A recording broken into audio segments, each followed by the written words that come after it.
for your sake, you have at least 3, preferably 4 practices before your very first tournament or game. In these 4 practices, you're gonna have to put in a lot of different things that the kids hopefully will remember so that they can have a successful first outing. I believe the first game or the first tournament is very important. Kids are excited, the parents are gonna be excited, and nobody wants to get blown out the first time they're playing. I always think it's a good confidence booster if the kids win, or even if they lose, if it's competitive. The first thing you need to install is a baseline out of bounds play, also known as a blob. The baseline out of bounds play doesn't have to be anything too fancy, doesn't have to be anything too intricate, but you just have to install it and you have to just keep on running it and running it and running it so that when the ball does go out on the end line, the kids actually have some semblance of what to do and are not confused on the court.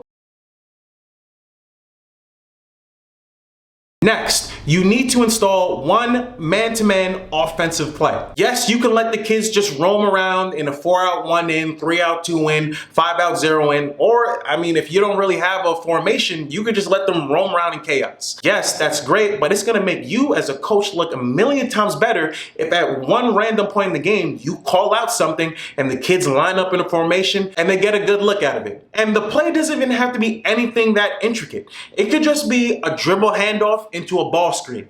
It could just be a high pick and roll. It could just be continuity, pass, screen away, pass, screen away. Having any man-to-man play is not only going to enhance you as a coach, but it will help your team during tough situations when they can't really score that well. You also need to have a zone offensive play. Again, like with man-to-man, it doesn't have to be anything too crazy, but you do need something if the other team comes out in a zone. Specifically, you need a 2-3 zone play. Kudos to you if you could also put in a 3-2 zone play and a 1-3-1 play, but at bare minimum, most teams come out in 2-3 zone, you're definitely gonna need that. Your team needs to know how to press and how to break the press. You need to set up some type of play, some type of formation so that they know what they're doing.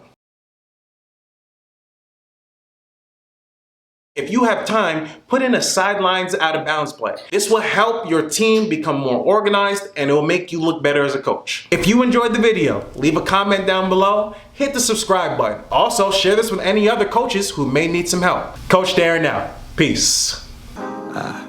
Sunny days. Gonna be a brighter day 'cause it's sunny days.